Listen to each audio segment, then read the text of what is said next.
Hey, what's up, guys? It's Jordan with the Laundromat Resource Podcast. This is show number 42, and I'm pumped that you're here. And I'm also a little bit relieved to be on this side of the interviews again.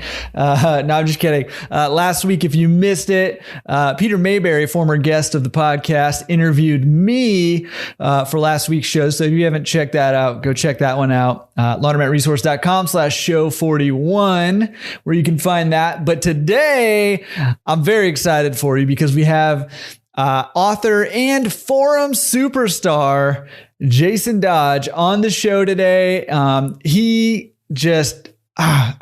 loved this interview. He has a ton of wisdom, a ton of great things to say. He's the author of How to Find, Evaluate, and Buy a Laundromat. And I will put links to that. We'll be talking about it a little bit later, but I'll put links to that in the show notes, or if you're on YouTube, it's in the description down below. You can find the show notes, by the way, laundromatresource.com/show42. And there's actually a couple little Easter eggs over there, some funny stuff that Jason sent me. So if you want to go check those out, do that. But speaking of forum superstar, the forums were going crazy this week. There was a lot of action happening over there. If you have not yet headed over to the forums and checked those out, asked a question, answered a question, should be doing that every week. First of all, I haven't brainwashed you in a little while, but get over there and do that every week. But genuinely, that is a great place to network, not just get questions answered and to answer other people's questions, help them out, but also just to network. And again, we got a lot of really cool stuff coming up. And the way that I found Jason to come on this podcast is over there on the forums, as he was helping a ton of people out. So huge hero in my book for a lot of you guys. So head over to the forums, check those out. Welcome to all of you new people who just signed up this week and who introduced yourselves on the introductions forum.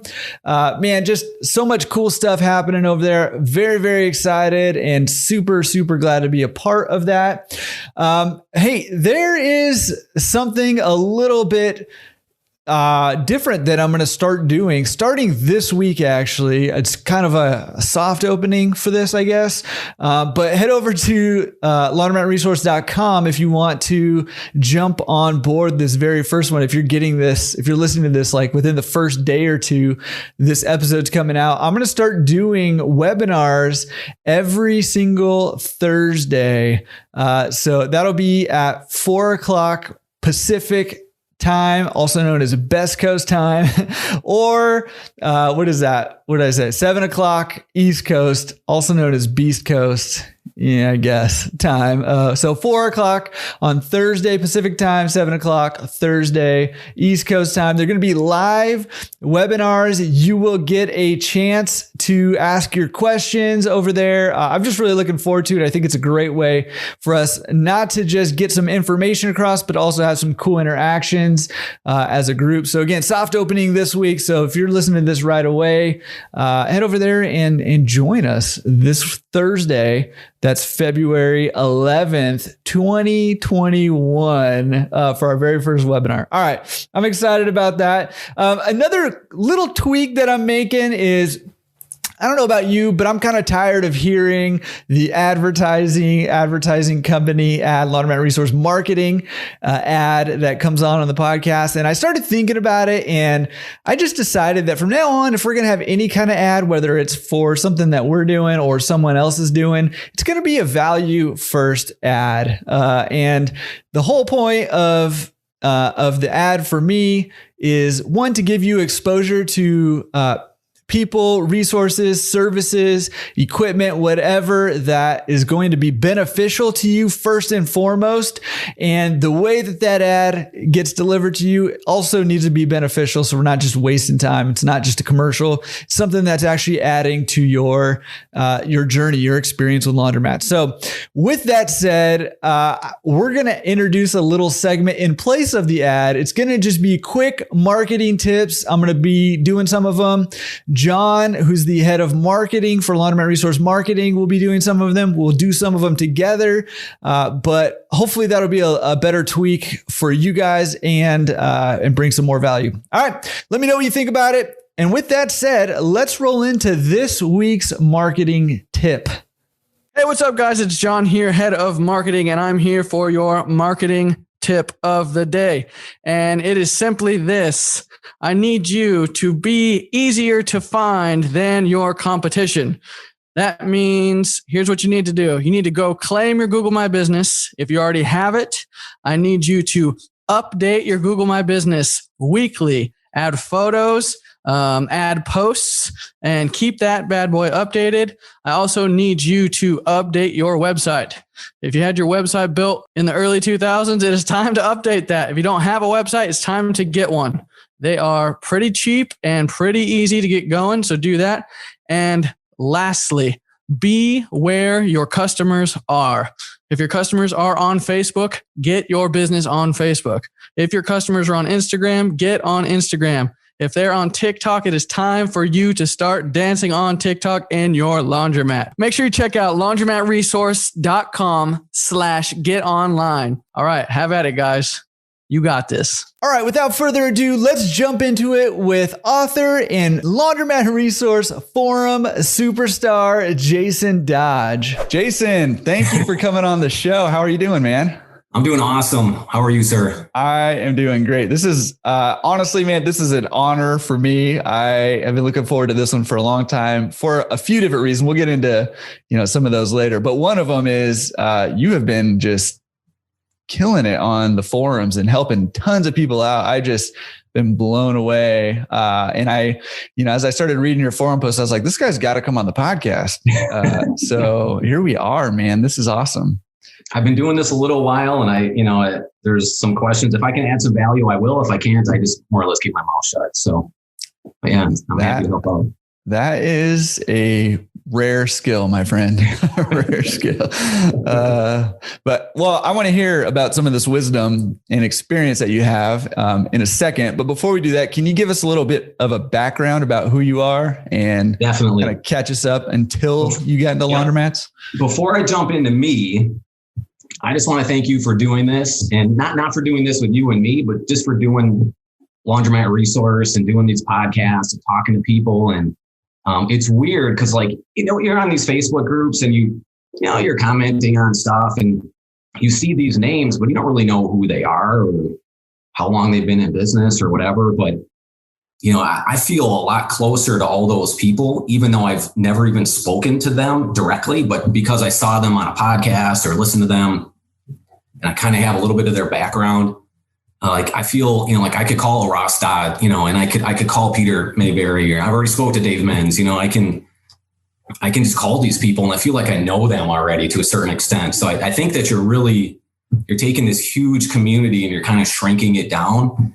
And that's cool. So thank you for that. I think, and we can talk about, later, about the book and stuff like that, but because there was nothing out there back then, on this stuff. And now this is great. So thank you. So there we go. I want to get that out of the way. Yeah. I appreciate you saying that. It is funny because I feel the same way. And it's funny because, some of these guys, like the three guys you mentioned and some others, yep. They're like some of my best friends now. And I've only really known them for a couple months, mm-hmm. But we're chatting all the time. We're talking business, we're talking life. And this is a very cool format to just kind of get to know people and to build that community aspect of it and really get a feel for people. So yeah, but thank you for saying that. I really appreciate it. It's been a lot of fun for me and it's a huge honor. And enough about that. Let's hear about you.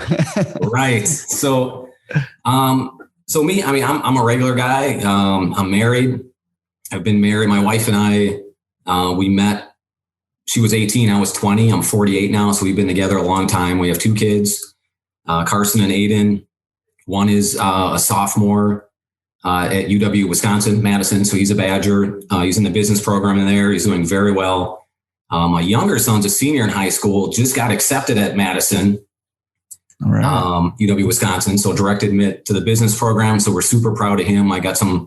Luckily my kids got my wife's brains because because they're doing great. So I'm really proud of them. So, but that's a little bit about me. My wife is a nurse. She's already been vaccinated, so she's all right. working the front lines there a little bit.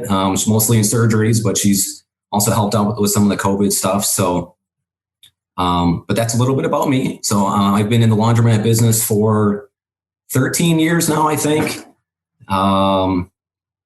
When I first started, I worked a lot. Like I worked in the shift. I worked 40 plus hours a week, at my location, at the first location. So, but that's a little bit about me. I don't want to just ramble on. Yes. Okay. Well, I mean, awesome to hear, and congrats to your son for getting into Madison and business, the business program, and your other son for doing so well, and your wife for saving lives, and your family is like a super family right now. Yeah. Which is cool. I don't know about that, but we're very lucky. So yeah, well, very cool.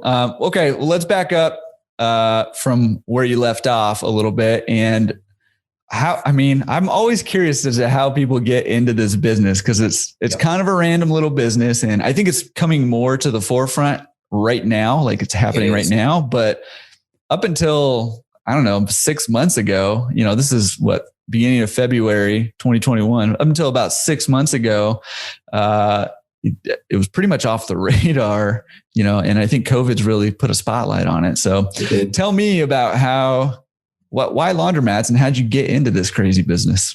So, it started, 13 years ago. My wife was in college. I was in the car business.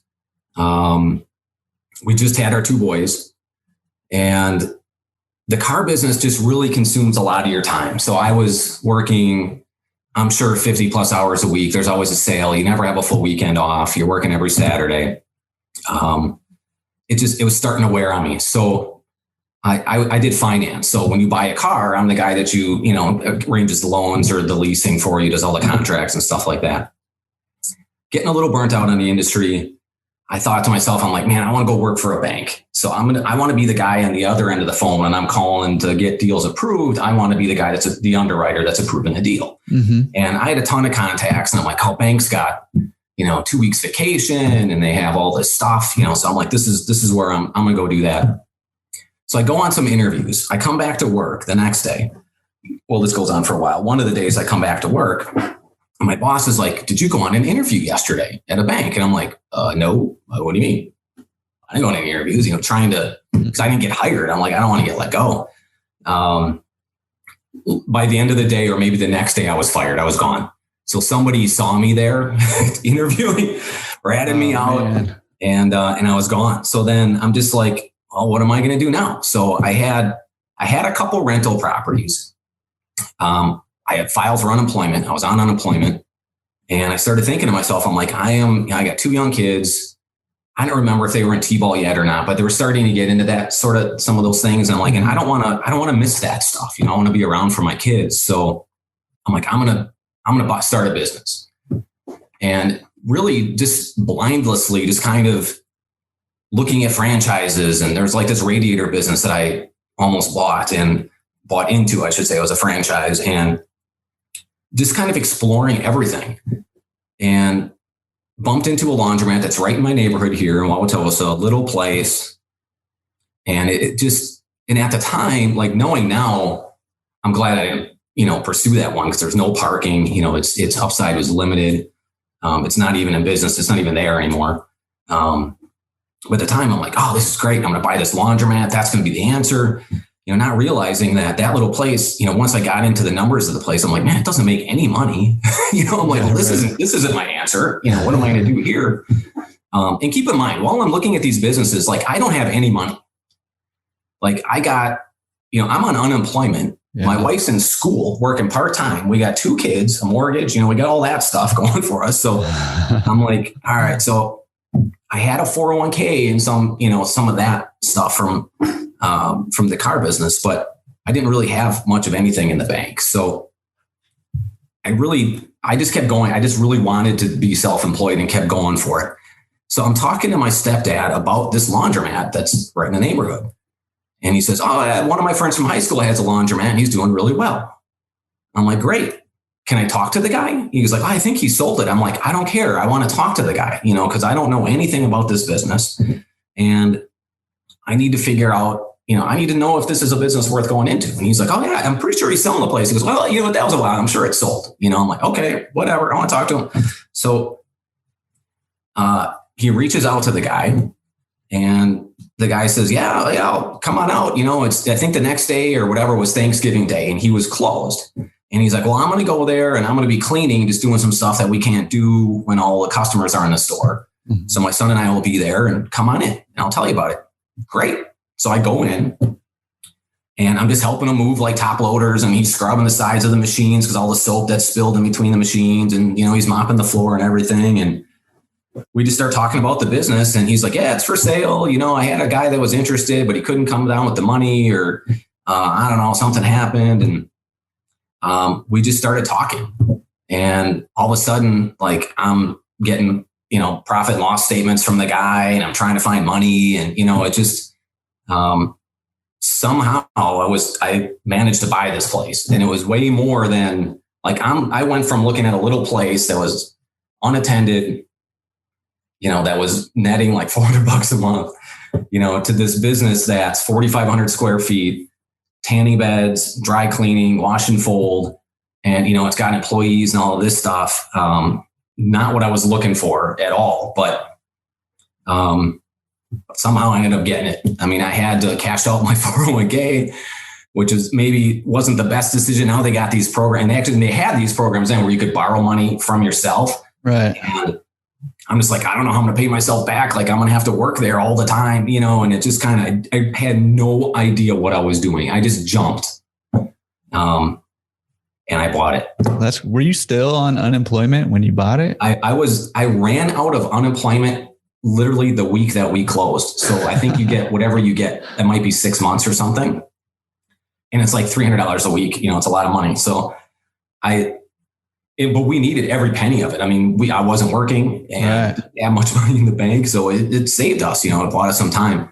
And I told my wife, I said, you're in college full time now. She was going to school to be a nurse at the time. I'm like, that's the priority is keeping you in school and looking out for the future, so we need to, I'm like, I'll figure it out. If I have to, I'll go back in the car business, but I don't want to do that. So, and I had some offers coming in because I was okay at my job. So people were, I could have easily went right back into the car business, but I just didn't want to do it. I wanted to be my kid's dad. So yeah. And that I am. I've been very good at that. So, so there you have it. Wow. I mean, I'm never like, I'm still always surprised about people's stories about getting in the business. And that's like a pretty shocking one, right? Like, you get fired or let go and you are on unemployment. You're looking at this little laundromat and you end up with something that you thought was way out of your range. I don't want to pry too much into like numbers and stuff, but like, did your 401k cover it, or did you have to find, how did you, no. I mean, I can't imagine you got like a traditional loan. No, because I didn't have a job. Right. Didn't have a job. So how did that happen? Yeah. So it was a combination of a few things. But it was my 401k. It was my wife's 401k. And she's always supported me 100% on all these goofy things that I do. So it was both of ours. So she was invested in this. I took a loan from the seller. Mm-hmm. So the guy selling the place, I had a loan with him for a certain amount. And then we got into it. He wanted to have a life insurance policy on me in case I die. He wanted, obviously he has insurable interest. If I pass away, he wants to make sure he gets his money. So then we got into it over that.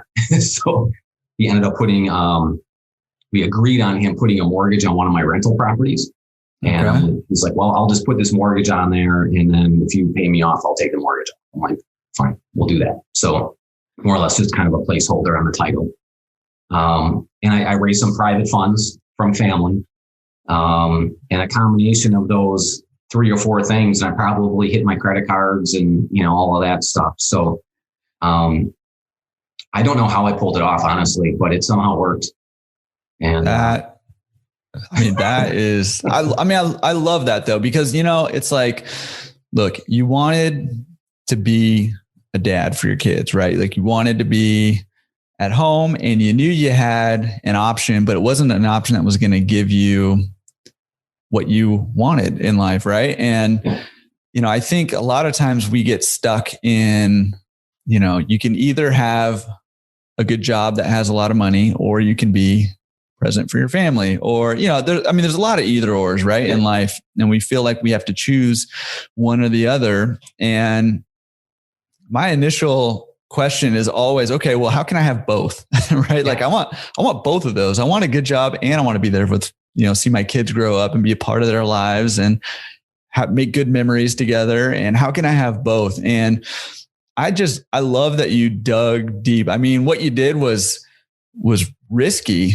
right? But you dug deep because you knew what you were going after, and you used creative financing. I love that you're piecing together, cashing out retirement accounts and raising private money and getting seller financing and this insurance policy. I mean, and cross collateralizing with your real estate. I mean, you pulled out all the stops to try to achieve your goal. Right. Yep. And I mean, for me, it makes me, I'll be honest, it makes my palms a little sweaty, but it's also super inspiring, right? I mean, it reminds me of a lot of the stories of the successful owners we've had on here who just did what it took to get it done, that first one. And I say it all the time, like if you get that first one and you do it right, sky's the limit for you. But if you do it wrong, it's hard to get out of that. So man, kudos to you for getting creative with your financing and getting in there. Can we talk a little bit about your experience? Like, okay, you did all this stuff, right? Like you jumped down there. Yeah. You leapt and you're taking over. What's that like? So I started training with the owners and, they're showing me around, but immediately the employees kind of started thinking that I was going to fire everybody. I don't know why they thought that, but they just had this feeling that I was going to let people go. So people started quitting. They started finding other jobs. And I'm like, I need you guys. I don't know what I'm doing. I'm like, I really needed these people. They know way more about this industry working there than I did.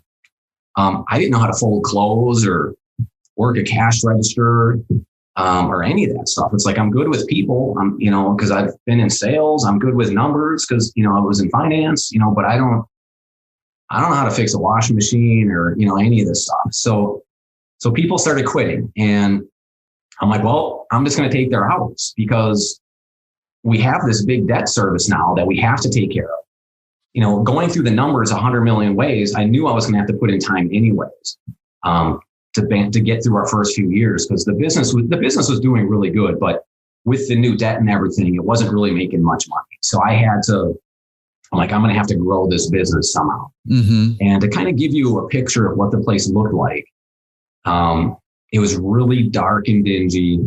It had carpeting, like this dark blue carpeting in there, like commercial, like really thin pile carpeting, but the whole place was carpeted except for in front of the washers. It had that VCT or CVT, whatever it is, that kind of vinyl floor, square foot square. Yeah. It had those and they were really, I don't know what they did to them, but they had no shine to them at all. They had one TV like on a box kind of there and with a big antenna on it and a lot of handwritten signs everywhere in the place. And it didn't look good. The lights were all on, I think most of them, but hadn't been painted in a long time. And it just looked really dated. So, the first thing I wanted to do was like, well, we're going to paint, we're going to do things. We're going to just try to slowly implement stuff as we have a little extra money. And we did that over time. So, but I ended up kind of taking, I think I would work a day shift on Mondays, a night shift on Tuesdays, and then a day shift on Wednesday. I just ended up being about 40 hours a week in the store. And then one of my weekend people quit. So then my wife started working the weekend mornings and she quit her part-time job. And then my mother-in-law started working there for me. So like I had it made, like it was doing, I thought really well. I'm like, okay, I got people in place, a couple of the good employees that we had stayed and they were on for years. And everything was starting to go really good. So business was slowly, increasing a little bit. We raised some prices, painted some things, got a nicer TV, just kind of slowly doing some things. And I think we're there I don't know if it was a year and a half, 2 years, somewhere in there. And then all of a sudden somebody's like, oh, hey,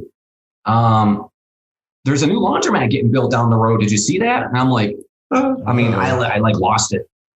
So I'm literally like my financial life, I think, just passed before my eyes. And I'm just going, I just invested everything I have into this place. Like, and we're just starting to do better. And now this place is going to be built, down the road for me.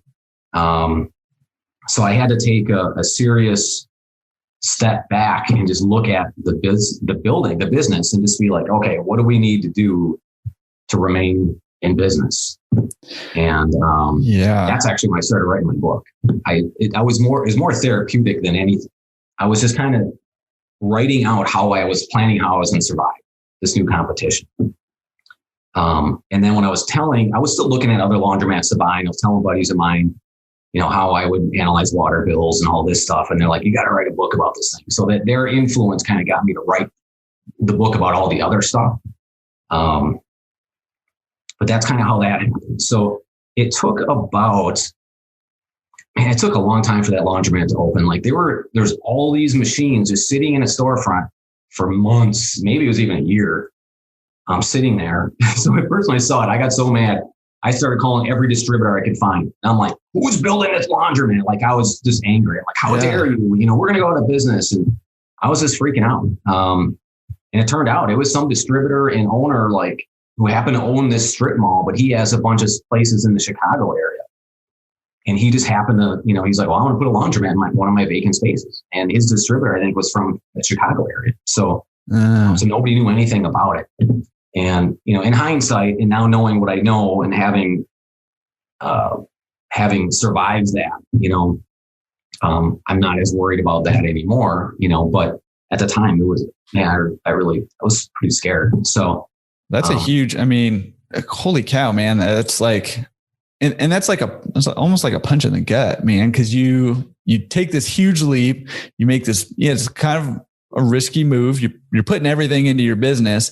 You're finally starting to see traction, and you got a competitor coming in down the road, and that is scary. Can we talk about? You said you survived it, so I'm glad you survived it. But I think that's a huge fear for a lot of owners. Yeah, especially if you don't have enough time to kind of get established.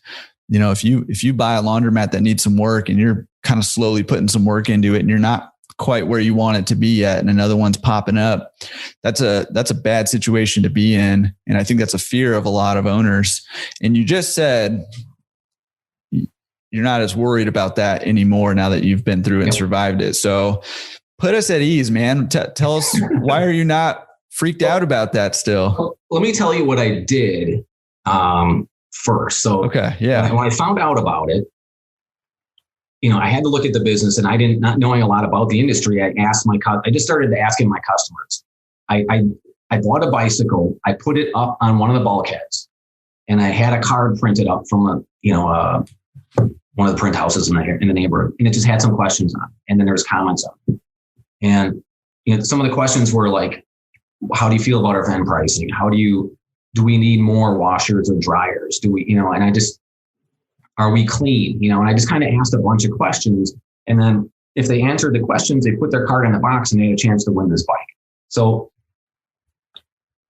I started with that and wasn't thrilled. Obviously I wanted their address and stuff too. So that way I could see where they were coming from. Cause I wanted to see, I'm like, well, I know where this guy's building. Are they going to pass him on the way to me? Like, I'm trying to think of all these things in my head of what's going to happen. A lot of the answers came back really positive. And we had made some changes coming up to that. I think there's some people that it looks kind of old in here and stuff like that. So we made some changes that way. A lot of people said we didn't have enough dryers, which I knew was a problem. And I did not have the money to add dryers at the time. So there really wasn't anything I could do about that. But at least I knew that was an issue. So what we ended up doing is just really going through the business. We put a new floor in, got rid of the carpeting. The carpeting actually went up to a chair rail on the wall. That's how bad it was. So it went up to, 36 inches or something. It was horrible. Okay, how can you get rid of that carpet, man? You got carpet in a laundromat. Right. I hope that you just went straight shag carpet from there on out, all the way up the wall. Yep. Yeah, that was our answer. Yep. Yeah, that's crazy. And a disco ball. We put a disco ball. That's in the corner, and then I'm digging this laundromat now. All right, sounds groovy. So we ripped the carpeting off the walls, off the floor. That's got to be a sentence that you've never thought you would say. We ripped the carpeting off the wall. Off the walls. All right, sorry, I'm off the carpet. All right, go ahead. Ripped the carpeting off the wall. So we got that off, and there's all these glue marks, from the trowels where they glued it. So then we had to skim coat all the walls. But anyways, we ended up painting them all over time. Replaced a lot of the lights. At the time, LED wasn't really a big thing, so we were going from T8 bulbs to whatever it is now. There's a little better, better bulb, or maybe it's 2 to T8s. I don't know. But so we, updated the lighting, painted. I ended up we ended up doing more raffles of bicycles. The laundromat, when I bought it, they had a rule that under no circumstance would they refund anybody anything, which I thought was ridiculous. So when I first got in there, I'm like, okay, I'm gonna run things the way that they're run. So I just kind of kept that rule for I think maybe a week. And we ended up changing that rule. I was putting up new signs, and a customer actually was like, oh, no refunds. He was laughing at me as I'm putting it up. And I'm like, why am I doing this? So then after a little while, I took the signs down, and I'm like, you know what? We are going to help every customer, no matter what the problem is. I don't care. If they need a free wash, we're going to give it to them. So if they're not happy with where they parked, we're going to give them a free wash. Let's just help everybody out. So we changed that philosophy and just tried to really help people. That was a big change. Lost my train of thought. There's other things that we did to improve the place, but it was mostly just improving the atmosphere, making it look better. Yeah. Did you learn? I mean, you said when you did your survey that a lot of the feedback came back, you needed new dryers, and you already knew that.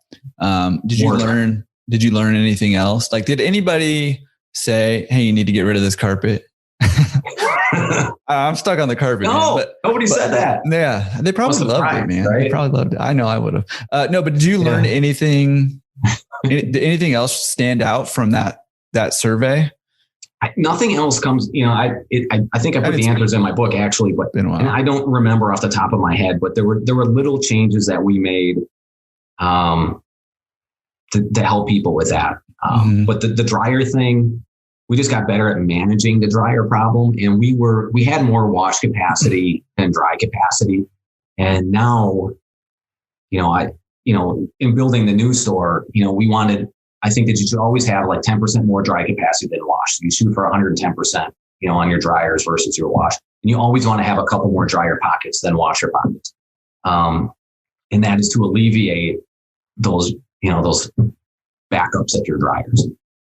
We had way less pockets. I think we had 40 washers and 28 dryers or something, but from a pound perspective, it was pretty close, but we had so many small washers that people would take stuff from one of the top loaders and put it in one 30-pound dryer. It's you could actually put 3 more, washers loads in there, but it just didn't work that way. So it ended up being a bottleneck. But we managed that better just by helping people out, monitoring. We put a process in place that when we got that busy, our attendants would be at attention and helping people, moving them in and out of the dryers. If they had a problem, we give them a free dry. We just made it work out. So, when that laundromat opened, I was freaking out. And I remember I posted on, I think the Coin Laundry Association's forum, and everybody gave me a bunch of bad news that I didn't want to hear. Your revenue is going to go down 25% and all this stuff. And the revenue did go down, but it didn't go down a ton. And, so a little bit of gross is a lot of net, when you think about a little bit of gross sales, turns out to be a lot of net income. Right. So the net income went down quite a bit. The gross went down, not too bad, but we started doing time of day pricing, and we had run no specials at all. And we started, I realized that the new store, once they opened, they had a lot of big machines. I mean, they're building, like you see stores being built now with a lot of big machines. And this guy had been in the business a long time, and he knew exactly what to put in there. So I'm like, well, we got all these small machines, and I can't afford to replace them. So I'm like, I'm going to do, at the time it was 75-cent wash. I'm going to do that 3 days a week on these small machines. And I'm just going to try to crank up the volume. And it took some time, but it ended up taking, in those 3 slow days, Tuesday, Wednesday, Thursday, ended up being our busiest day. And all those washer turns, resulted in more dryer turns, at full price. So it took a little time, but eventually we got back to where we were. And then we exceeded that, and then we started raising prices over time. So to get off, because that's pretty cheap. So, but we wanted to come out with something, and we didn't do that right away because we don't want to get into a price, thing where, a lot of people, a new place opens and immediately they're thinking, oh my gosh, she's doing half price sale. So then they do it, and it's just, you don't want to compete with that. And that person never changed their pricing strategy. They just came out with what they came out with and they just ran with it. And we just made some changes to compensate for what our equipment layout was. And it ended up turning things around. So we also improved wash and fold and stuff like that. So the tanning business every year just kind of went down. And dry clean never did great. We contracted dry clean. So we were just a drop off dry clean site, but okay. But we concentrated self-serve and wash and fold. So yeah. Well, I kind of like, it's almost kind of like guerrilla warfare a little bit in your situation, because you were outgunned, right? And so you kind of had to do the Highlander hit, run, hide kind of deal where you have, what I love about what you did is that, people are going to listen to this story right now and think that you're an idiot for doing 75% washes or 75-cent washes. Right. But what I love about what you did is when your back is against the wall, you got to do something dramatic, right? In order to fight back, like to survive, you have to do, think of a cornered animal, right? It gets dramatic real fast. Right. And so it's probably a big part of why you survived. Obviously it was all the other stuff you were doing, also improving the business, but doing something dramatic. And I think the proof is in that those 3 days became your biggest days, right? And it makes sense, right? Because everybody wants, 75-cent wash. I'll bring my stuff from California there to do 75-cent wash. Well, and keep in mind that was 10 years ago too. Right. But the other thing is, there's a lot of, especially on these Facebook pages and the forums, people, they're upset about free dry or a guy that's doing, time day pricing 3 days a week. And he's really cheap on this or it's really cheap on that. These are all just marketing strategies. Mm-hmm. They're nothing more than that. And, you can't, you can come up with your own marketing strategy, and you have to just make it work. And every location is different. One place might have killer parking, and one place doesn't have good parking. So maybe you need to have a little better pricing because your parking lot isn't great, or maybe you do have some older equipment and you just need to be a little more aggressive on pricing. And if you have a new store, yes, you should be the high price leader. You have big bills, you have brand new equipment, and you have the best of the best. You should be charging more. So everybody's situation is different. And I don't look down on anybody for doing anything. Because I think what works for one, situation may not work for the other, or vice versa. It just, everybody's got to do what works for them, and that's the bottom line. So that worked for me. A lot of the guys that do the free dry, they charge a little bit more for their dryer or for their washes and stuff like that. That works for them. That's their marketing approach. So with our new location, we're going to have more stuff that we'll do. You had a guy, I don't remember his name, but he had one of the guys, I can't remember who did the half price wash. That was the name of his store. Yeah. Hank.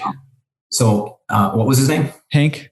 Yeah. So that's his marketing thing, right? So that's what he does. Good for him. He's got something that brings people in the door. So his pricing goes up and down. It's half price this day. It's just, that's totally creative. I love it. So it's a business like any other. You have to run specials and do things. And that's why Pick and Save and the grocery stores, they all send you coupons every week and they're pricing stuff.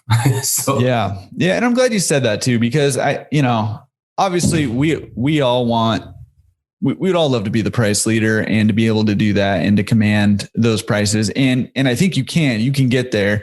But the key to that is providing the most value, right? And so you got to figure out where can you provide the most value and leverage that, right? And if you can't provide the most value in newer equipment, you can provide the most value in, maybe your employees that you have and your service that you offer. And that was one of the things that you did, right? Help every customer out no matter what.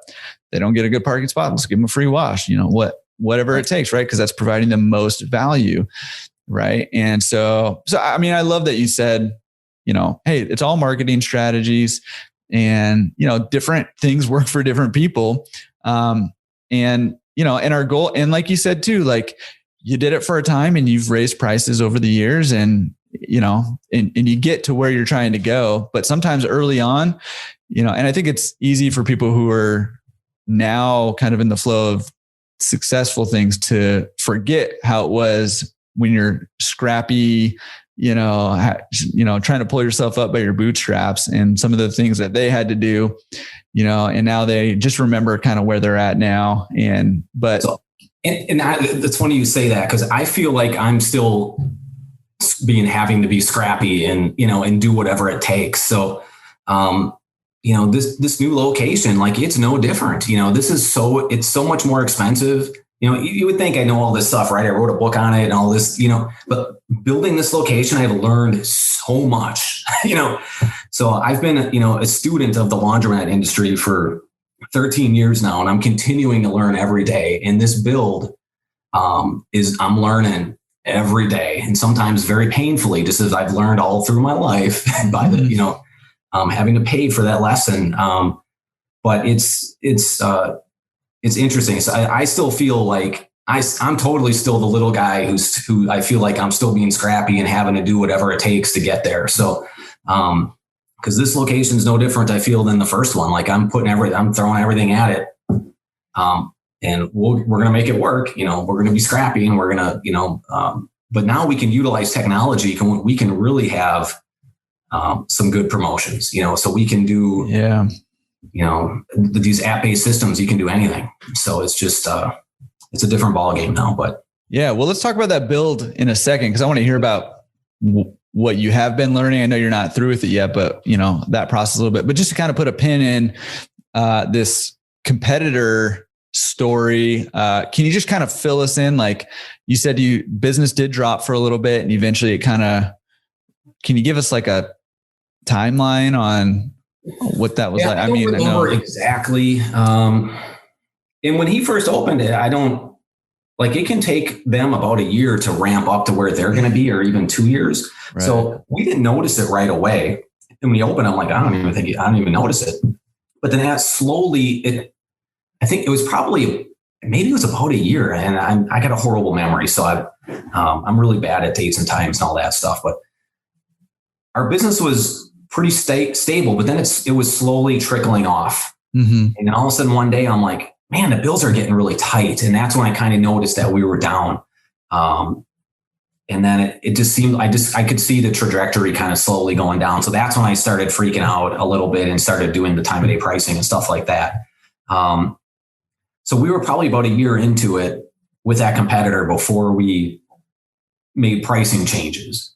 And then that pricing change, and nothing happens overnight. And I see this on a lot of times on these laundry forums and stuff. And they're like, I made this change and I don't see any difference. It's like, well, any change you make, it's kind of like a ship in the water. Like it turns really slow. It doesn't turn really fast like a speedboat. Mm-hmm.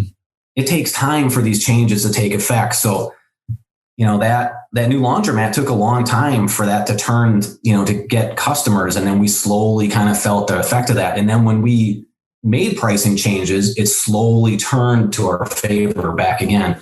And when you think about when you discount prices, now you have to do like 2 turns where you did 1 turn just to break even. So then it's kind of, and I ended up making a little spreadsheet, which I love making spreadsheets. So I made a spreadsheet that showed, okay, these are my turns. And then if I discounted it this many days, how many turns did I have to do to break even? So how many more customers and turns did I have to do to break even? And then what did that do to my dryer revenue? So I just kind of played with these numbers a little bit. But So to answer your question, it was about a year before it really started affecting us. We made some changes, and maybe it was another 6 months to a year before we kind of came out of that. Yeah. So it was a couple of year process. Because again, nothing happens real fast. Right. So I love when people say they mail a postcard and they're like, I don't know, I sent out 10,000 postcards and nobody showed up. It's like, well, it doesn't happen that fast. First off, don't send any more postcards, but yeah. All right. Well, good. I mean, one more question. I'm just kind of curious about this is like getting into the details a little bit, but when you did your time of day pricing, how'd you promote that? So I was big into social media. So when we bought this place, almost no laundromats had even a website. And I think a lot of them still don't, but now you see a lot more websites. We started doing websites. We got a Facebook page right away. We started doing promotions on Facebook. We were doing AdWords for stuff like that. AdWords can get expensive pretty fast, but it works, and you can kind of track to see, at least you can see how many people are seeing it and clicking on it and coming through your site. Facebook worked really well for us, and we would advertise a really tight circle around our location, probably, just maybe 2 miles, maybe 3 miles, something like that. Just a tight circle, which is great on Facebook. You can only advertise to that small group of people. Right. And people would comment and share, and you could interact with the customer in real time practically. And that's one of the ways that we did it. So I really like Facebook marketing, but. Yeah. Did you do signage in the store or windows or anything like that? Oh yeah. So we put big decals on the windows. We had signs on those banks of washers, and they were big, round, bright yellow decals, one on every window. I think we had 3 or 4 windows on the front, and we just put one on every window. Cause you have to let everybody know. So there's some marketing, and then obviously people are coming to the store and they're seeing the signage, and then you start getting a little bit busier. And then some people are like, oh, well, now you just moved all your weekend customers to your 3 days during the week. It's like, well, it doesn't really work that way. So it's funny. People just start finding you and they start coming. So at first, yes, maybe our weekend people, some of them turned into during the week people. But then we got so busy during the week that people are like, oh, it's too busy in here. So then we would get a little bit busier on Monday and Friday when we had no specials going, which were generally not real busy days, because people just didn't want to be around the craziness on the busy days. So it just, I don't know, it ended up just balancing it out. So it's not a zero sum game. You're not just moving that customer from one day to another, right. Other people will come in. So, yeah. Cool. I appreciate you sharing that. Let's talk a little bit about this build that you got going on. When did you decide to build a laundromat, and how did that kind of process happen? Yeah. So it's actually funny. If you look in my book, I actually suggest against building laundromats. It's one of the things I put in there. And a large part of that is due to my frame of mind at the time. When I started writing this book, somebody's building a new laundromat down the road for me. So I wasn't happy about that. So that's one of the things. The other thing, I do know that it is easier to buy an existing store and have a customer base already, and then just improve that store and bring in more customers, whether it's new equipment or just cleaning up the space or doing whatever. Right.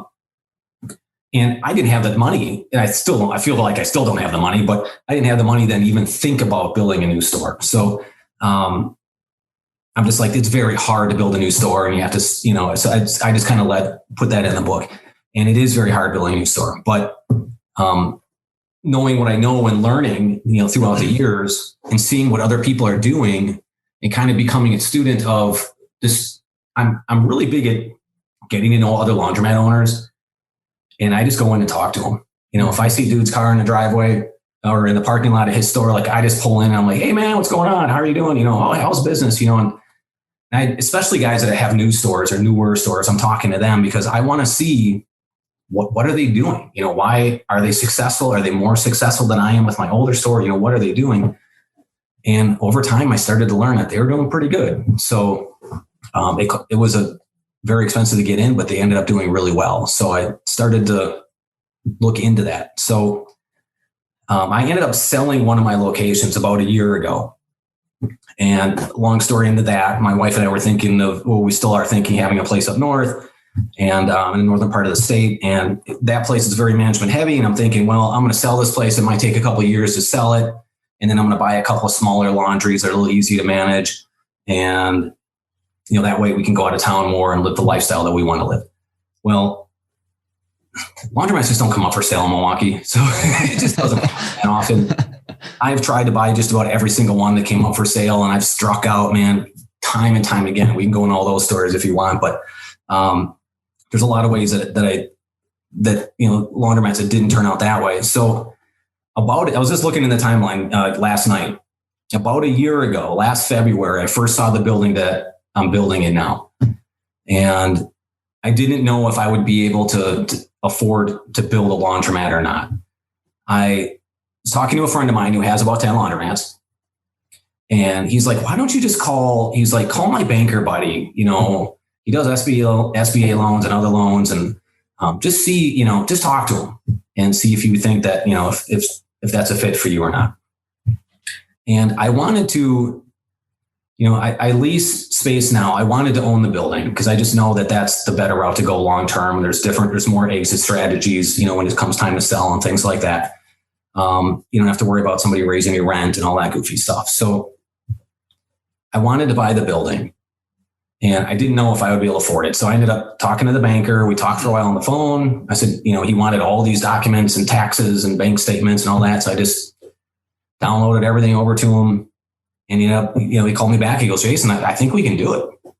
He goes, you just gotta be under this, this amount. I'm like, okay, well, how much cash do I need? And he just, he laid it out, and it was pretty much every penny I had, the amount of money that he's telling me to lay out. I'm like, okay, well, I've been in this situation before. Let's figure it out. So, right, yeah. So last, February 2020 is when I ended up finding this building. Talk to the banker about it. Can I afford this? Can we do this? Yeah. So, I think it was about a month later, we ended up putting an offer on it after viewing the building. We put an offer on it. The building was on the market for a long time. It's very close to my home, which I love. There were 2 laundromats actually very close to it that had gone out of business. Smaller locations, and I tried buying both of them over the years, and that didn't work out, but now they're gone. I offered like $100,000 below asking because it was on the market for a long time, and he had just reduced the price by $100,000, and the guy never even responded to my offer. He just ignored you. He's like, this guy's an idiot, So that's how you made a good first offer, though.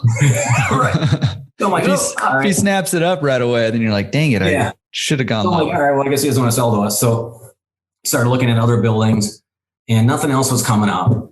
And I'm like, so I started looking back at this building again. And then we talked to the selling broker, and he kind of informed us a little bit like, well, the guy he still owes some money in the building, and he doesn't want to take a loss below what he owes. So we ended up putting another offer in that was still below what he was asking, but was definitely more reasonable and more of a win-win for everybody. So we ended up buying the building. Then the SBA process starts, which is just, I don't know if you talked to anybody on that yet, but yeah. Well, why don't you tell us a little bit about it? I mean, we've hinted on it a little bit here, and I know that it's a bear to wrestle, but tell us a little bit about your experience with it. I knew that it wasn't going to be easy because I had talked to a lot of people, and not that it wasn't going to be easy, just that they want a lot of documents, and they want every document that you have. And I decided to go SBA because their rates are so good. Like the interest rate was really good. It's a fixed rate. I can take a long-term loan on the building at a fixed rate. I don't have to renew this loan every 10 years. I don't have to worry about the rate going up or anything like that. So I'm like, all right, so there's a lot of benefits to this. The SBA fees are high, but it's offset by this excellent interest rate. It's from a paperwork standpoint, they want everything. They want all the P&Ls from all your businesses, any rental properties you own. They want all of your bank statements, all your taxes. It just seems like it's this endless supply. And then they just make up forms that you want. It's just, they want a lease. So, one LLC owns the building and then another LLC owns the laundromat. Well, they want a lease document from the laundromat to the building. It's like, well, I own both, well, we got to have this document. It's like, well, okay, but it's just, they seem to invent a lot of documents.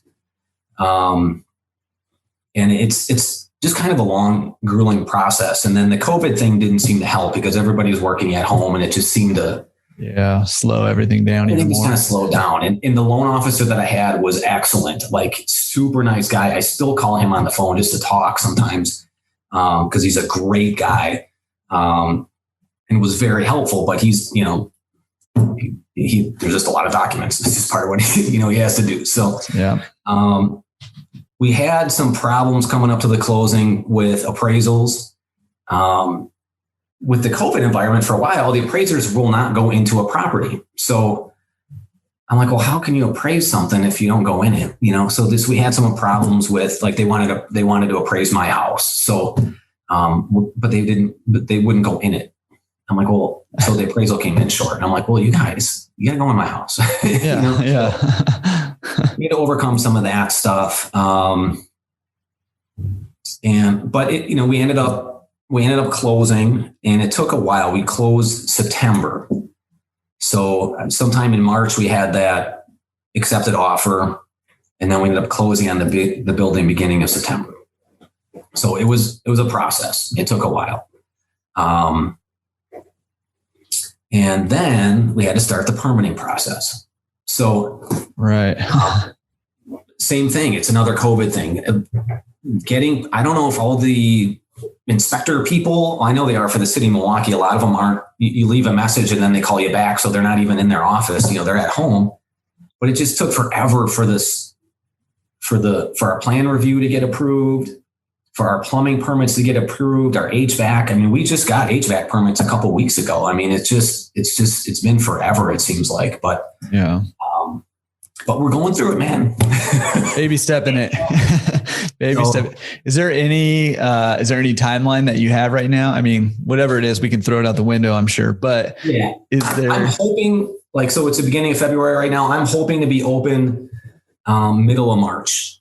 Okay. So, a lot of that just has to do with, we have equipment should be coming next week, but our bulkheads were delayed a little bit. We had some last minute measurement changes that we had to do. Just because the concrete guys, I don't know where the problem was. It was the concrete guys or the people making the architect drawing everything up. But one of the bulkheads ended up being longer than it should have been, or the trough was longer than it was supposed to. We had to make the bulkhead bigger now to cover this big trough. So just goofy little things like that come up, and you're just pivoting to make all these, make everything work. So you already have plumbing laid. Oh yeah. You've pulled electrical, everything's ready to go. So I know that we were originally going to postpone this interview because you had machines coming and they got delayed, but so you're there, you're ready to put machines in and start doing finishing touches. We're close. Yeah. So today when I stopped in this morning, the electrician was still working on our ceiling fans, a couple lighting things in there inside the store. But the ceiling's all open exposed. It's black. We got the big chrome or stainless looking spiral duct work that's all was laid in yesterday. Some stainless ceiling fans that are come off the ceiling. We're redoing the concrete floor like a natural looking concrete. So we're still kind of dealing with that. It's one of the things I'm dealing with right now is the look that they were going to put down isn't the look that I wanted. So we're trying to figure that out. But but we're getting very close. Like we have windows and doors now. We didn't have that for a long time. So, yeah. Well, we're getting there. So it's, hopefully, soon. Those are big steps, getting the windows and doors in. Well, shoot, man, when you get that thing opened, we're going to have to do a Zoom video tour, and we can just throw it up so people can come check out your new building and your new. Yeah, we could. I'm excited about it. There's a lot of, again, it's a learning experience for me, and there's some things that I'll do differently next time. And there's a lot of lessons learned in this process.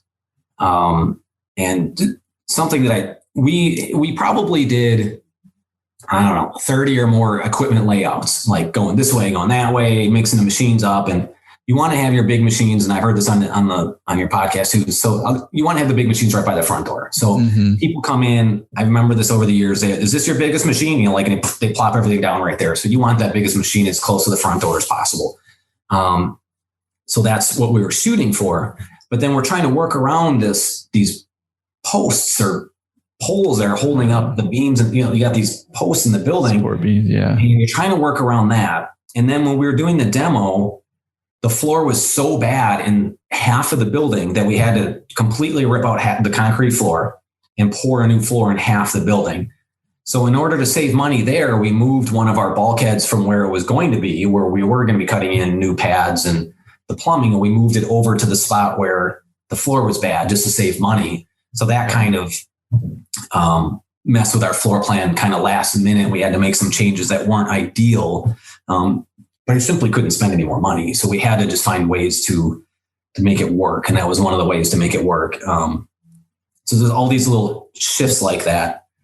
Well, that's why, I mean, one of the things that I always say is like, you don't know something until you've done it, right? Like I've never built a store out, and I'm talking to you right now. I've talked to a ton of people who've built stores, and like, I know it, but I don't know it, right? Because I've never done it, because there's all these little things that come up, when you're doing a build, and lessons that you can't learn until you do it, right? So you don't know it until you've done it.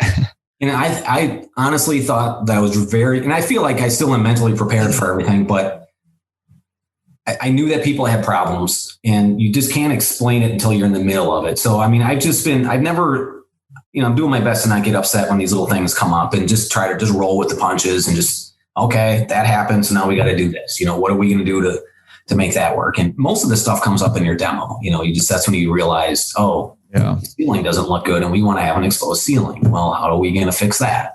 So, right. Which is another problem that we had. Well, it's funny. Like, I'm like redoing our house right now, and the more, it's just like the more things you pull down, the more things you have to pull down, and the more problems you uncover. And so, yeah, I get that. Well, okay. I mean, you may not even be in a position right now, because you're in the thick of it, but you may not be in a position to answer this question, but I am curious, maybe you have thought about this a little bit. Do you have any like goals or aspirations in regards to laundromats, or maybe other investments or businesses, or just life in general? Yeah. I mean, I'm really big on like personal relationship, like my family type goals. And then I try to figure out how we're going to make that a reality. So, personal goals are, my wife and I, we still want to buy this property up in the northern part of the state. It's going to be on a lake. We want to have the boat and all this stuff. So we're trying to professionally, I'm like, all right, what do I have to do to get to that goal? So, and I'm not one of those guys that wants to own 10 or 20 or 100 laundromats. I want to get to a point where it's comfortable.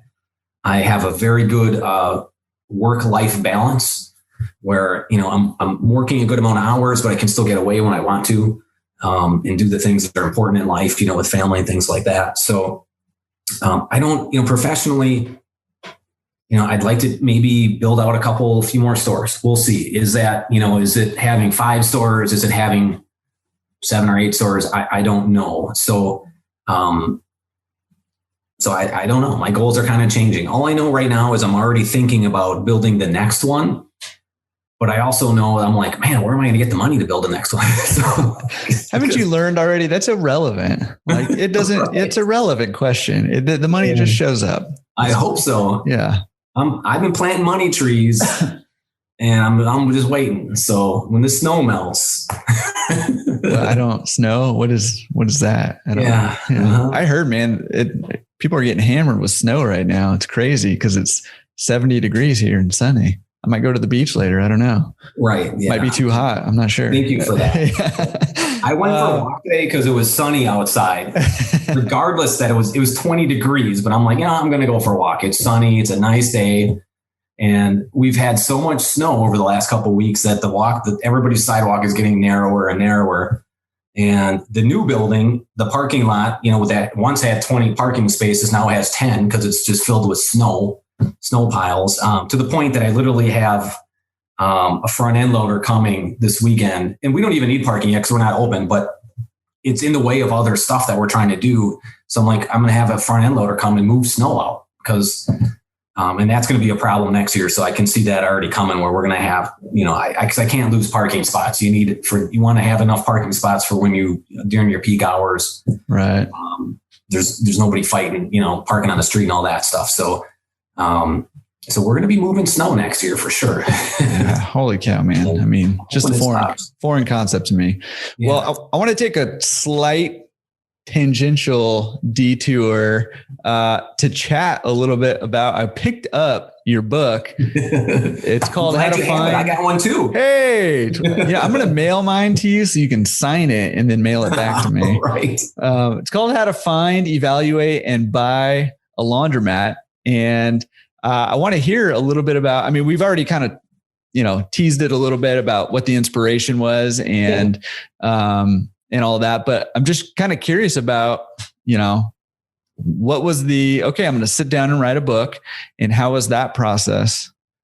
So, and first I'll explain the name. My name is Jason Dodge, right? The book is written by Jason Lombardo. That's my grandparents' name, and my grandparents, I was very close to growing up.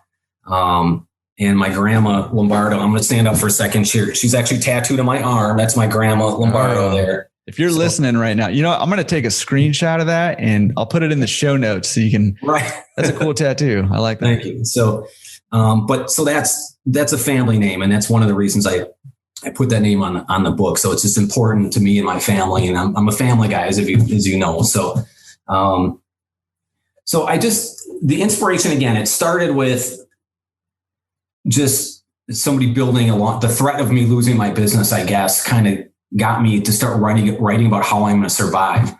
And at the time, even though, I didn't have any money or anything, I'm looking at all these laundromats to buy. And I somehow got really good at just analyzing the data and, trying to figure out how, was the guy telling the truth? Was he not telling the truth? Is the lease good? Is it bad? And I just kind of, how do you verify income? And one of the things I mentioned in the book is I paid too much for that first laundromat.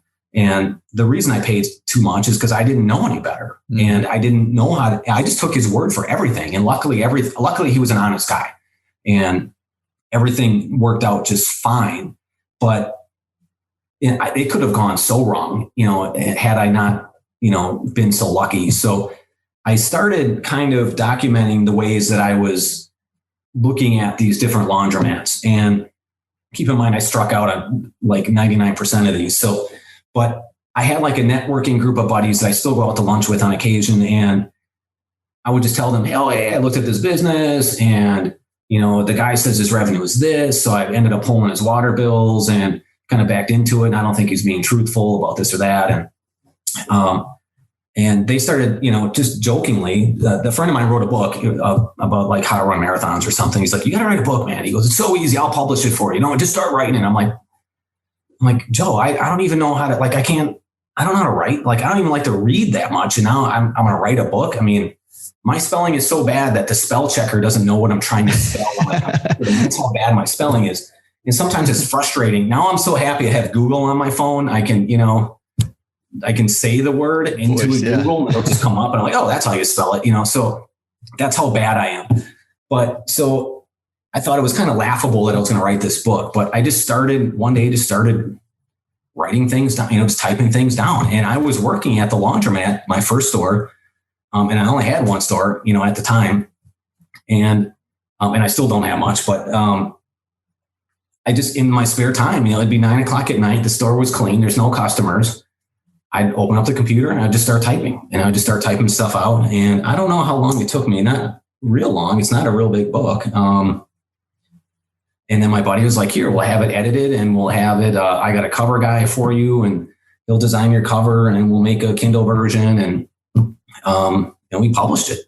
And at the time, so there was only one other laundry book really that was on Amazon at the time. And I don't remember the name of it. I don't know. I'm sure it's still around, but the information wasn't really out there. So when that book hit the market, it was selling like crazy. It was selling so good. In my definition of crazy, it was making a few $100 a month. I'm like, wow, this is great. I can't believe how much money this book is making. So it was doing really well.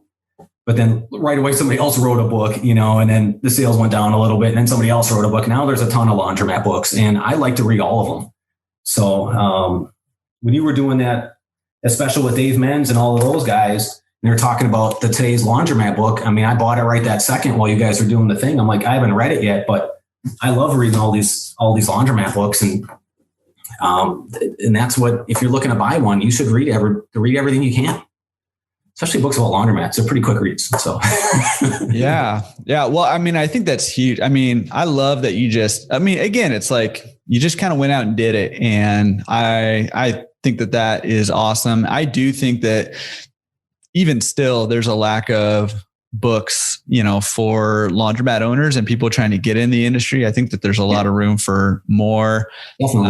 And I've got a running list of book ideas going. And one of the things that I want to do is, and this year I'm actually kind of launching it, is putting out a publishing company to get some of these books written, not all by me, but one of the things that really intrigued me about you is that you're pretty active on the forums, and you're very insightful. You're helping a ton of people out. And those are the things that make my ears perk. So when I'm looking through my list of books, I'm starting to write names next to them like, hey, this guy might be a good one to write this book if he's interested, and I'll help. I'll do what I can. So you're going to get it's going to be a run-on sentence, all misspellings. That's what editors are for, man. Right. You gotta put the knowledge in it, and then the editors make it look pretty and sound pretty. That's what they're for. Yep. But awesome, man. And so what was the experience like writing it? It was a good experience, really, because whenever I would kind of hit a roadblock, I would call my buddy, who gave me the idea. I'm like, I don't know, what should I do here? And he's like, oh, you got to put a couple of case studies in there. You got to do this, you got to do that, So then, people need examples of, different scenarios. So give them some examples of stuff. So I, put a couple examples of places that I looked at in there. And, put the P&Ls in there. And I really like the pro formas, and when it comes to evaluating a business, you really need to know what a pro forma is. And when I was looking at, buying my first place, I didn't know all the income and expenses that are associated with a laundromat. You just kind of think, oh, well, there's utilities and there's rent or a mortgage. And I don't know, what else is there? It's just kind of, but there's a lot more to it. If it's a small unattended store, it's really not that much, but something with tanning and wash and fold. And then if you're doing pickup and delivery, even there's all these different layers of things. So, I really wanted to make sure that there was a profit and loss or performer or something like that in the book, so that people had something to look at and at least know that, oh, these are some of the common expenses, and you can kind of fill in those blanks of what the numbers are. But that tells you a pretty good story of what the business financial picture is just by looking at their performance. Maybe sometimes you can figure out why they're selling. You're like, wow, why is the rent so high? They're doing all this business, but there's no bottom line. Why is that? So there's, and if you have all the right numbers in there, you can kind of figure out what's going on. So, so the experience was good. And I've actually helped a couple other people write books since then. It's going back a few years, but I've helped guys, just kind of help them organize their thoughts and write the book a little bit. And now I don't even know if I would know what to do. But at the time, there was a company called Create Space which was owned by Amazon, which I think now it's all one company under Amazon. But once the book is edited and the cover work, you literally just upload it to this site and they just put it on Amazon. So like, I don't even have to sell this book. Like, it's just on Amazon. You type in laundromat, all these different laundromat books come up. Mine's one of them. I don't have any inventory or anything. You order it. It just comes from Amazon's wherever, and it just shows up at their door. It's the coolest thing. So, so I don't know. I guess that's really what mailbox money is what people are talking about. Mailbox money for you right there. Well, hey, I'm going to put a link to the book in the description, in the show notes. So if you're looking for a good laundromat book to read, especially if you're looking to buy your first one, you got to pick it up. How to Find, Evaluate, and Buy a Laundromat by Jason Lombardo, AKA, you got the inside scoop right here, Jason Batch. All right. Well, we got a little section we call it Down to Business. Let's get down to business. Over and out. And that's where we just talk about some of the details of your business. So tell us where are you located? So in Milwaukee, city of Milwaukee in Wisconsin. And right now I have one unattended location and I have the one we're building. So I sold the big store just a little over a year ago now. So we're in Milwaukee. We just have the couple locations that we're working on, and that's where we are. Nice. Man, you skipped right down there. I love it. And you've mentioned you've been in the business for 13 years. Is that? In business for 13 years. Yep. Yeah, that's a long time. Long time. I don't think I've ever been to Milwaukee, Wisconsin. So can you tell me, what does it cost to do laundry in Milwaukee, Wisconsin? So we like to drink beer a lot. If you've never been here, there's a lot of little breweries around town. Whenever we go to Key West, like I did it last week, everybody's just amazed at how much the Wisconsin people can just down, because it just, I don't know what it is. We just drink here, but you know what it is that wasn't your question, but you get holed up in the winter over there. You don't have anything better to do. Looking for something to do. So yeah, we're going to have a beer. So, prices, and like at the new location, we're going to do our best to be the high price leaders, and we're going to run some promotions and things like that. Obviously when we have grand openings, but then down the road with our app, and I haven't really, thought everything out completely, but we'll probably do some sort of bonus. If people are loading $20, they get a percentage back. Mm-hmm. And I don't know if we'll do like maybe the lucky wash or, one of those kind of lucky spin kind of things too, like every so many cycles, you get one for free and stuff like that. But right.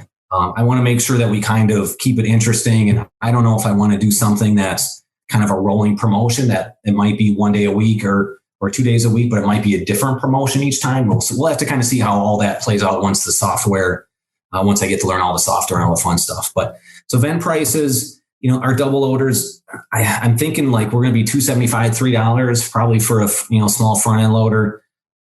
Our 40s in our equipment mix is going to be 20, 40, 60, 80, and 100 pound washers. And so our 40s will probably be $5, 60s should be $7, our 80s will be $8, and then it'll be $11 probably on the hundreds. I'm most likely going to do single dry pricing. I've heard a lot of good feedback on that. I do not do it right now. But everybody that has done it swears by it.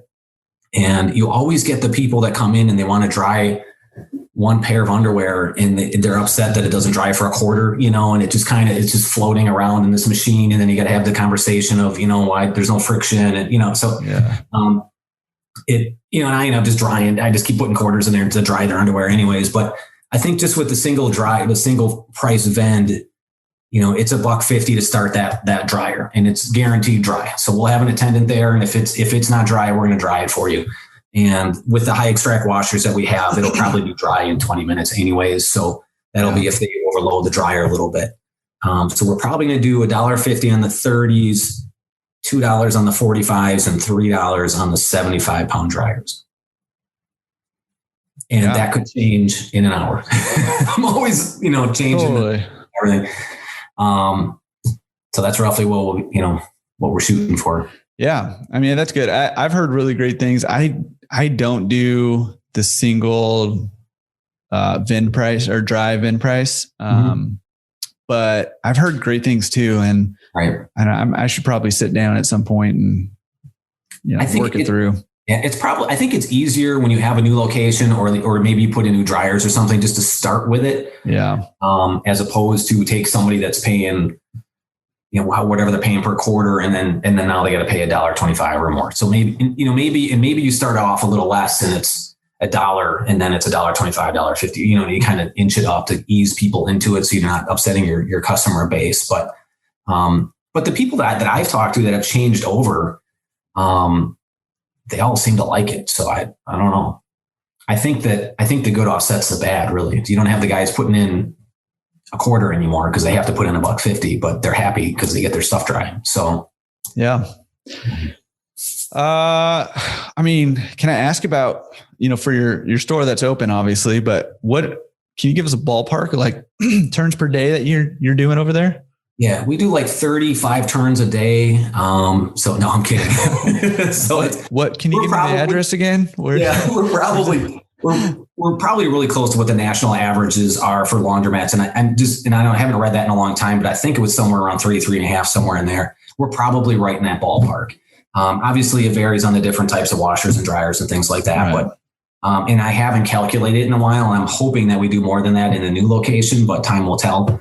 But that's probably where we're at. So I calculated it a while ago, and that's about where we're at, probably. Yeah. So attended, unattended, both. So are you planning on doing fully attended for the new one? We're most likely going to do fully attended. So, and I'm still kind of trying to figure that out exactly. So the plan is to be fully attended, but the store is built in a manner that, it can be unattended. So the doors will lock and unlock, lights will go on and off, all that kind of stuff. Mm-hmm. The areas that need to be locked up are locked up. So the store could be unattended, but we want to do the kind of volume that requires an attendant to be there. So, and I think that stores with attendants, if you can afford to have that attendant there, you're going to do a lot better. Your customers will be a lot happier. The store is going to stay in a better condition much longer. Yeah. But you have to have a certain size store to have that, or you need to have a wash and fold or something else to supplement the income. So now the unattended store is so easy. Like it's great because it's so easy. Like there's nobody calling in sick, nothing like that. We have a cleaning person, but if she can't do it, then we just go in and clean the store. I just go down there and clean it. But the simplicity sometimes of the smaller stores, and it's a really small location, so it doesn't do a ton of revenue, but it's so painless that it just kind of just does what it does. And people are just there, it unlocks and people go, and it's just so easy, in that store, for a while.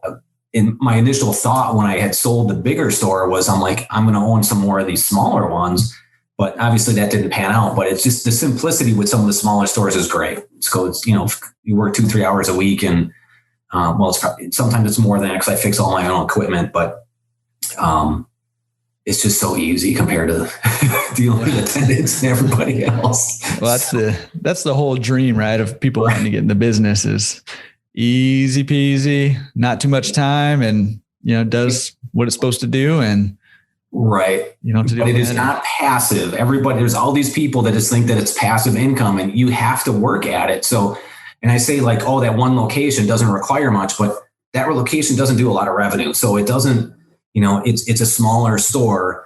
And we actually had somebody that built within a mile circle of us. And for whatever reason, it never affected us ever, which is really weird. The day they opened, and it's been a couple of years now, our revenues never went down. So it's just, I can't explain it, but it just never went down. So I'm like, great, we're doing the right thing then. It's just cruising. Love it. So yeah, we're just keep going. So then I thought, I'm like, man, if I could just own 3 or 4 of these little stores, that'd be great. So, and some people do that. So you're building the big new one that's going to be fully attended. I'm pivoting and changing my mind all the time. So it's just, me too, man. Yeah. Me too. Are you planning on doing wash, dry, fold or pick up and delivery with the new one? So, possibly. So we're at the moment, we want to open the laundromat. We want to get that place cruising, and then we're going to consider the other stuff. The only, and I think Peter Mayberry said it best is, the pickup and delivery is a logistics business. And I think that's and I knew that, but that's the first time I heard somebody say that. And there's just a lot of things, that need to happen, behind the scenes for that to work, having the right software and the drivers and all the people. And honestly, one of my weak points is hiring. I feel like, I don't mind training people. I'm really good with processes, and I actually enjoy kind of creating processes and doing some of that stuff. But the constant management of hiring, firing, and just people calling in sick and all of that stuff can sometimes wear on me. So I need to find the perfect marriage. And maybe it's with a partner or somebody down the road or something where I can, or maybe just hiring the correct manager where I can, do those things, but then remove myself to a certain extent so I can have somebody else, hopefully that's much better than I am and enjoys doing that stuff. And I can just concentrate on running the business or expanding the business. So, yeah. So maybe. So I've talked to some people on that, and we'll see where that goes. So part of me, it's like, I hate to have this business sitting there. We built this beautiful laundromat, tons of capacity. We have all the room for folding tables and storage and everything. And you hate to untap it. You know what I mean? Like, right. But then you're like, oh, do I want all those headaches? It's just all the stuff that, that just comes up when you have more employees. So I have to if I have the right manager, that would alleviate a lot of that. I just need to figure that out. So, yeah. Coin, card, both, hybrid?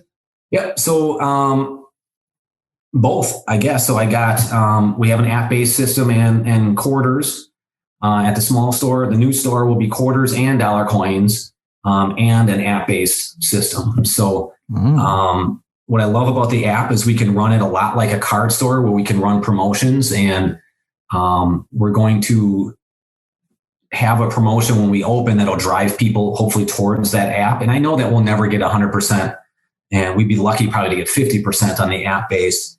But I think I just like that if you bring in cash or credit or whatever you want to do, you can still do business here. Mm-hmm. So the industry is slowly going away from quarters just because prices are going up and these machines are so big. I mean, who's going to want to stick $11 worth of quarters in a machine? Even $11 coins is a lot to stick into a machine. It's 11 of those. So I think having that app and watching people use it in the store, and there's like, boop, and it just starts, the machine, it counts down and it just goes. I'm like, wow, that's pretty cool. So pretty nice. Yeah. So we're kind of all of the above. We're not a card store. And I have nothing against card stores. And I really love the management capabilities of card stores. But I didn't decide to do that on here, but there's some really cool programs out there now that I would definitely consider in the future. So, yeah. How many hours ish a week on average are you putting into your mats right now? Yeah. So, right now I'm sure I'm all of 40 hours a week or more, because I have the habit of, even when I'm at home sitting on the couch, I have my laptop on my lap and I'm just kind of going through things and planning things, or like we're already advertising on Facebook and stuff like that. So, I tinker a lot. So I'm sure I'm all of 40 hours a week. And when we open this location, I'm just a hands-on guy. So I'm going to be there a lot in the beginning. And then, as time rolls on, I'll have a staff when we open, but then, I'm going to put myself right in the schedule, but then eventually I'm hoping we can scale rather fast. And I'm really going to be aggressive coming out of the gate, that we can then get full-time staff in there. So I'm hoping, even though I'm 40 hours a week or so right now, that when that store opens, I'm sure I'll be right around the same or more, but then hoping to probably get back down to my, 15 hours a week, somewhere in there.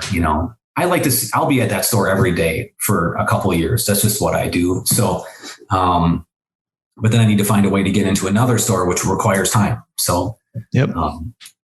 And I got to plant some more Dollar Trees. So that's right. Love it. I'll fill my backyard up with those suckers. Get those Dollar Trees going, man. Come visit. Yeah.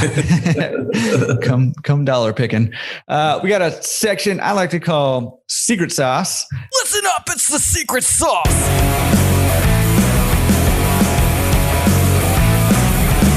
Secret sauce is, what's something that you feel like is working in your business right now, other owners can implement. Maybe that's in your current laundromat or a past laundromat, or even in the build. So I wrote a few things. I put my notes here. So I got a few things that I put down on notes, but the biggest thing, I kind of came up with this, I was just thinking about this morning on my walk, and, just help the customer. It bothers me a little bit when people post on forums and stuff, and they're talking about even like, oh man, I'm losing all my quarters. This guy comes in, he put a 20, he walked out of the store. It's like, man, that's part of business. You can't get upset about that. But the people that, if their clothes got damaged in the washer, or even though they over soaped it, their stuff is still soapy, just help that customer. I'm telling you that every problem is an opportunity for you to increase business and to solve that problem. So, and it's not even a problem. They have an issue and they're like, this machine won't start, or it won't take my quarter, or my clothes didn't spin out properly, or whatever it is.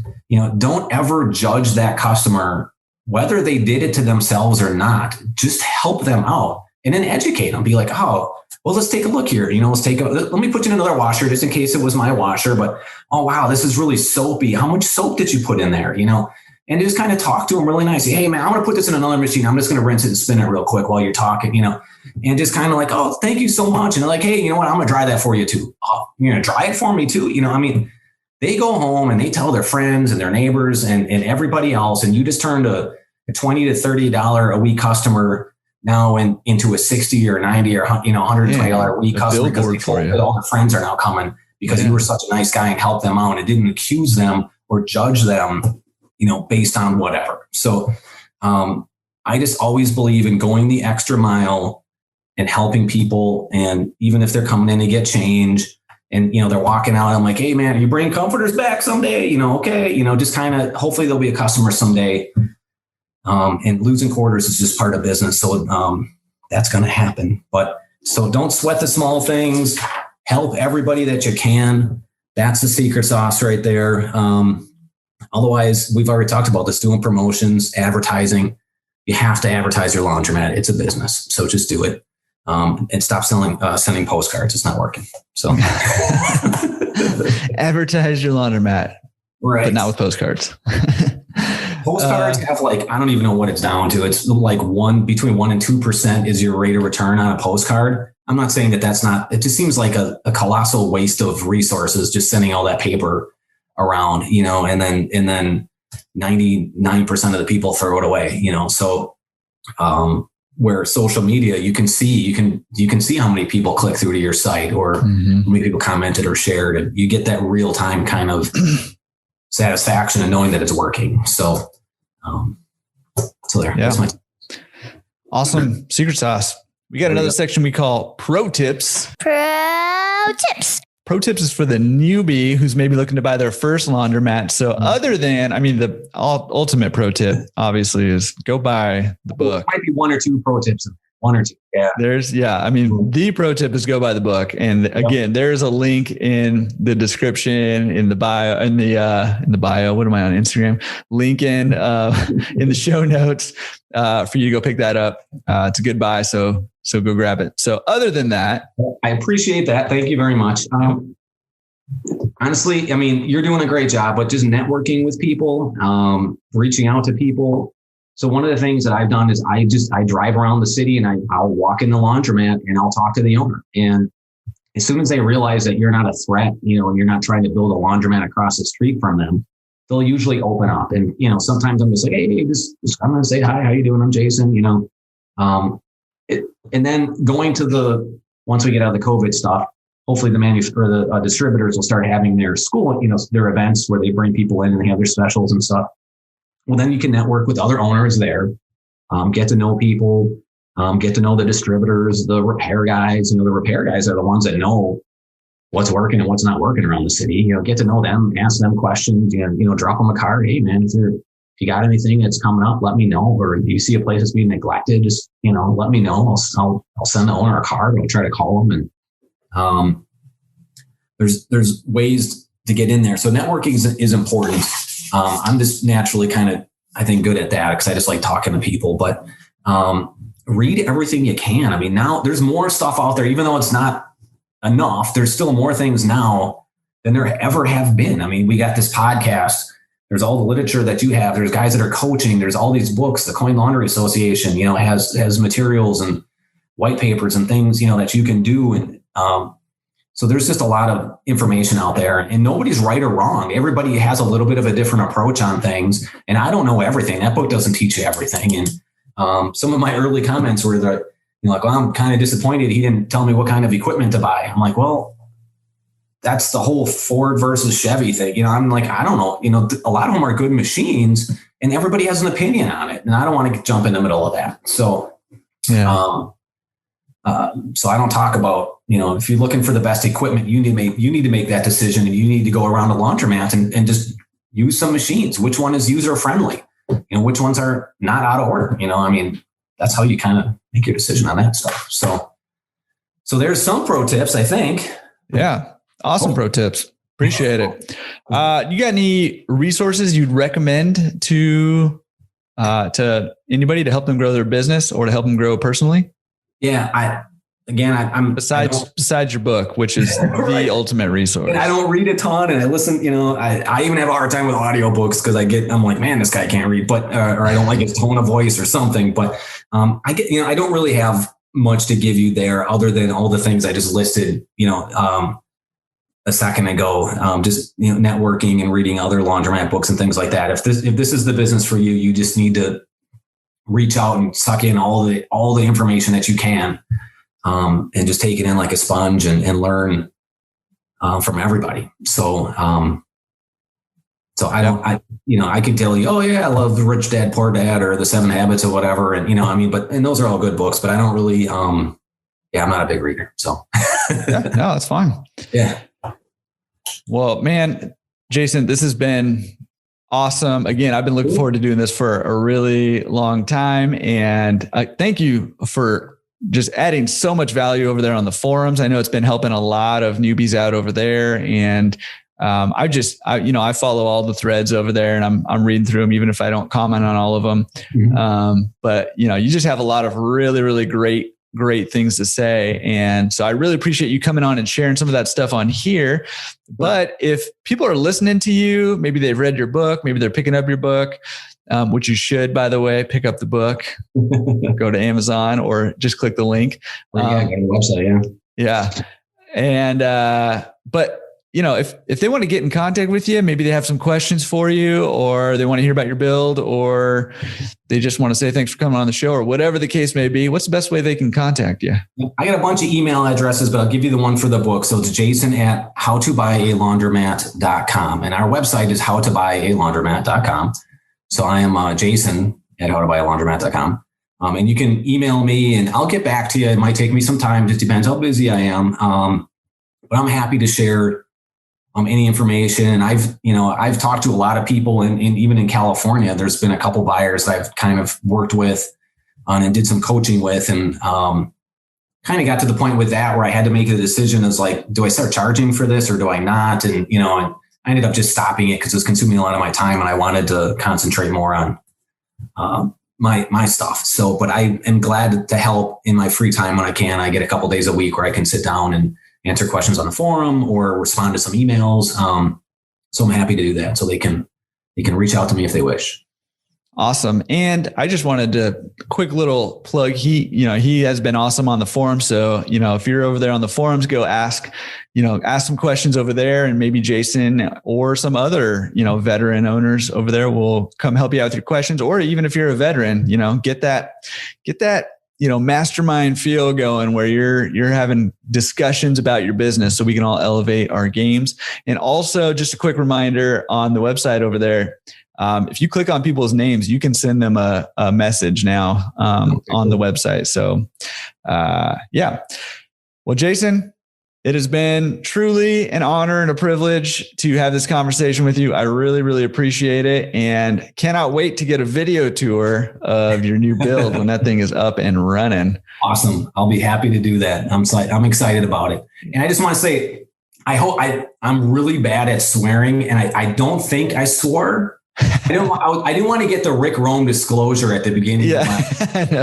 But no, you're good. I don't think you did at all. My wife got me this for Christmas. It's a little F-bomb. So it's, and I put it there to remind me to not drop any of those. So I'm hoping I did okay. You're all good, man. Squeaky clean. I'll listen to this one with my kids in the car. It's all good. All right. Appreciate it, man. And looking forward to chatting again soon.